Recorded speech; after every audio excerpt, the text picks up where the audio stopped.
ये अधिक कोण है। समकोण क्या होता है? जो 90 अंश का होता है उसे समकोण कहते हैं। ये समकोण देख लीजिए। सरल कोण क्या होता है? थोड़ा सा आगे कर लेते हैं। सरल कोण 180 का उसी को सरल कोण या ऋजु कोण कहते हैं। ठीक है, फिर आगे देखते हैं।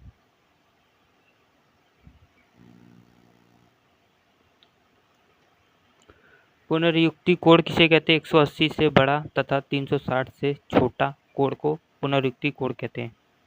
पुनर्युक्ति कोण मतलब 180 से बड़ा 360 से छोटा। पूरा कोण कितने का होता है? पूरा 360 डिग्री का होता है ना। अब वही हम लोग देख लेते हैं पूरा कोण किसे कहते हैं।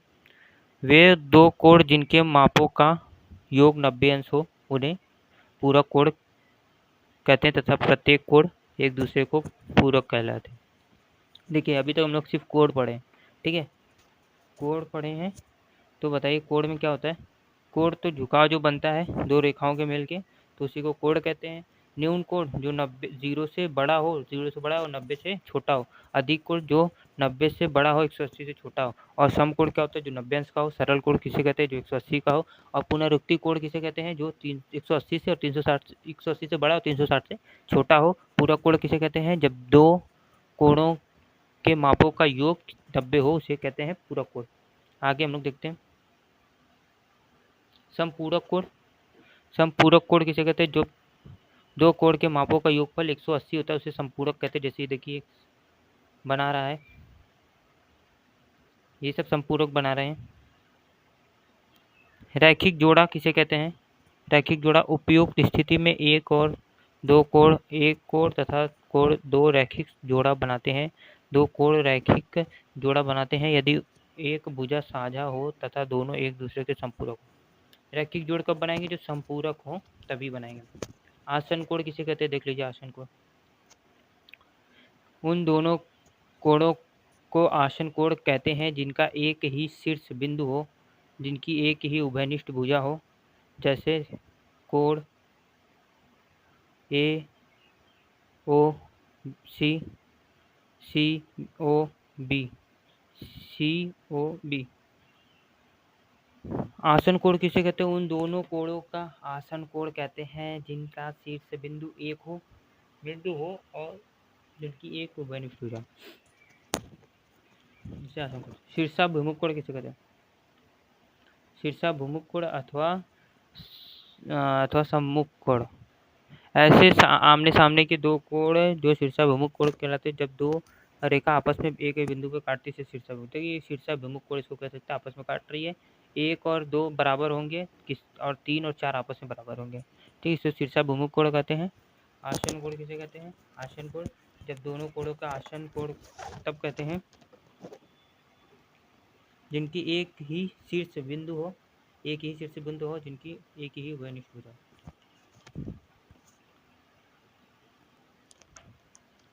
समांतर रेखा के बीच का कोण। देखो समांतर रेखा क्या होता है? समांतर रेखा के बीच का कोण। देखो दो समांतर रेखा एक काट रही इसको पर छेद कर रही, इससे बोल सकते हैं। तो जो होता है इसमें 2-3 कोण बनते हैं, तो वो देखना है थोड़ा सा इसको।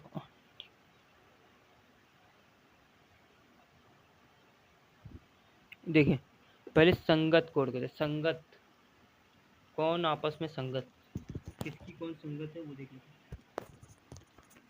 जो ए है वो 5 की संगत में, 1 5 संगत में, और 2 और 6 संगत में। ऐसे देख सकते हैं, ये इसकी संगत में, ये इसकी संगत में। तो उसी तरह 4 किसकी होगी? 8 की होगी, और 3 किसकी होगी? 7। ये इसके साथ होगी और ये इसके साथ होगी, 5 और 1। तो संगत कोण क्या हो जाएगा? 1 और 5 बराबर होना चाहिए, 1 और 5 बराबर होंगे, और किसके? 2 और 6 आपस में बराबर होंगे, 4 और 8 आपस में बराबर होंगे, 3 और 7 आपस में बराबर होंगे। संगत कोण अक्सर लोग भूल जाते हैं, तो आप याद करने के लिए इसको यूज़ कर सकते हैं। देखिए 1 और 5 6, 1 और 5 ये एक संगत कोण हो गया। 2 और 6 8 ये आपस में होंगे, 2 और 6 8, 2 और 6 8 ये आपस में होंगे। 2 और 6 को जोड़ रहे हैं 8 है, वो ऐसे 4 और 8 12 ये आपस में संगत है, 4 8 12 ये आपस में, और 3 और 7 ये आपस में संगत है। सम्मुख कोण क्या होता है? देखिए संगत, ये लोग संगत हो गए। अब सम्मुख सामने ऐसे निकल के आ रहा है, सम्मुख के सामने। तो जो 1 और 4 इनके मुंह के सामने ये बैठे हैं 1 और 4, 2 और 3 के मुंह के सामने ये बैठे हैं, याद कर सकते हैं आप इसे, मुख सम्मुख, 2 के 3 मुख, ऐसे मुंह ऐसे अगर आप बैठेंगे टेबल पे 4 लोग ऐसे तो मुंह इधर ही रहेगा ना। 5 और 8 ये याद करने से ही, और 7 और 6 इस तरीके से आप याद करते हैं, ईजी हो गया आपके लिए।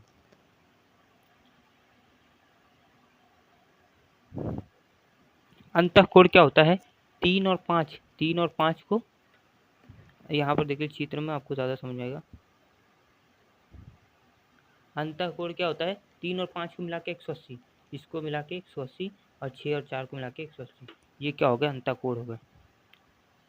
अब आगे देखते हैं हम लोग का त्रिभुज आ गया। यहाँ से हम लोग कोण फिनिश होता है, क्या आता है? त्रिभुज।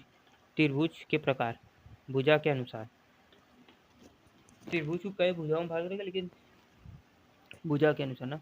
एक बार हम लोग पीछे का दोहरा लेते हैं, हाँ रिवाइज करना ज़रूरी है। तो संपूरक कोण क्या होता है? संपूरक जो 180 का, दो कोणों का योग 180 बनाए। और रैखिक जोड़ा क्या होता है?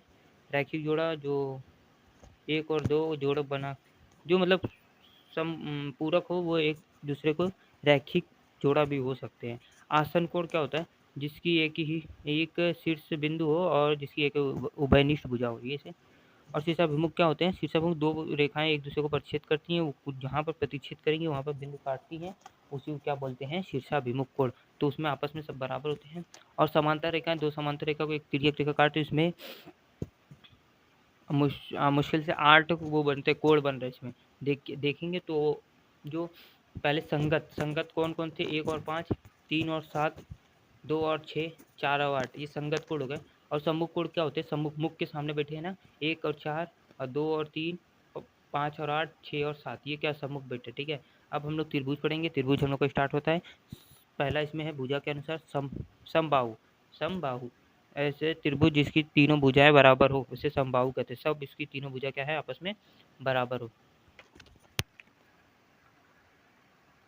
समद्विबाहु त्रिभुज कहते हैं वह त्रिभुज जो दो भुजा बराबर हो, उसे समद्विबाहु त्रिभुज कहते हैं। समद्विबाहु, तो इसमें दो भुजा बराबर तो इसको समद्विबाहु कहते हैं, और वो सारी भुजा बराबर तो इसको समबाहु। तीसरा त्रिभुज है विषमबाहु।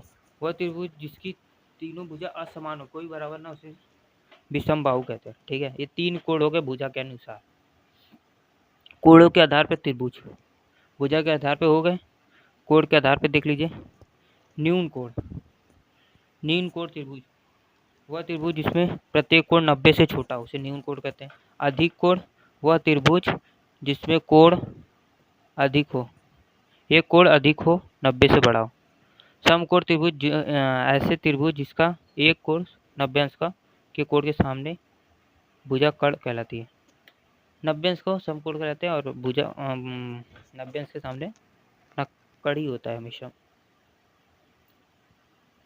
समरूप त्रिभुज ऐसे त्रिभुज जिसकी भुजा किसी अन्य त्रिभुज की भुजा के समान हो, परंतु कोण परस्पर समान हो, पर समान समरूप। देखो ये इसके समरूप है, मतलब ये भी इसके बराबर है, बी वाला भी इसके बराबर है, सी वाला इसके, तो इसको समरूप है ना, एक जैसा, डुप्लीकेट बोल सकते हैं।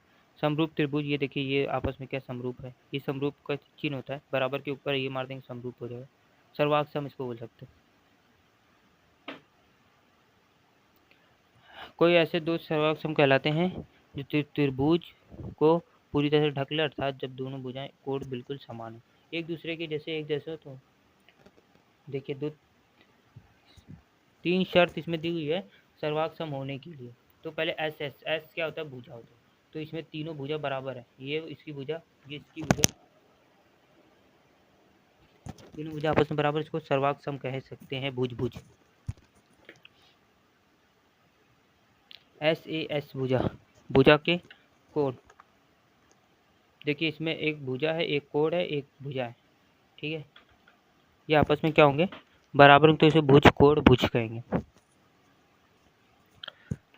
और नीचे वाला जो है देख लीजिए, इसमें क्या है? दो कोण आपस में बराबर होगी, एक भुजा बराबर होगी। देखिए दो कोण बराबर है आपस में, ये इसके बराबर कोण, ये इसके बराबर, ये भुजा, तो इसको क्या कहेंगे? कोण भुज कोण।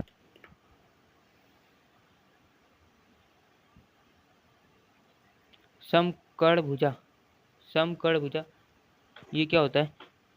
यदि किसी समकोण त्रिभुज की दो भुजाएं दूसरे समकोण त्रिभुज की दो भुजाओं के अलग अलग समान हो, तो दो त्रिभुज सर्वाक्षम होते हैं। देखिए ये सब बराबर, तो ये क्या है, समकोण भी हो तो भी ये सर्वांग सम हो सकते हैं। ठीक है, अब माध्यिका देखते हैं। अगला हमारा क्या है, माध्यिका। माध्यिका किसे कहते हैं? माध्यिका देखिए, किसी त्रिभुज के कोण के सम्मुख भुजा के मध्य बिंदु को मिलाने वाली रेखा माध्यिका कहलाती है। जैसे जैसे ये बी है, ये बिंदु से होते हुए ई तक जा रही है, तो ये इसको क्या कर रही है, ये माध्यिका इसकी हो गई। ठीक है, ये लंब हो गया, ये माध्यिका, मतलब केंद्र से होते हुए, कोण से केंद्र से होते हुए बीच में काट रही दूसरी रेखा, तो इसको क्या बोलते हैं, माध्यिका। इसका अनुपात अक्सर क्या बनता है, 2:1। इधर मतलब 2 होगा, इधर 1 होगा, यही हो सकता है, 2 अनुपात अक्सर बनता है। और फिर अगला देखते हैं, केंद्रक या गुरुत्व केंद्र। तो जो प्रतिच्छेद बिंदु होती है उसी को कहते हैं ओ, यही होता है ओ, ओ ए बी सी। केंद्र क्या गुरुत्व, इसका कुछ नहीं था।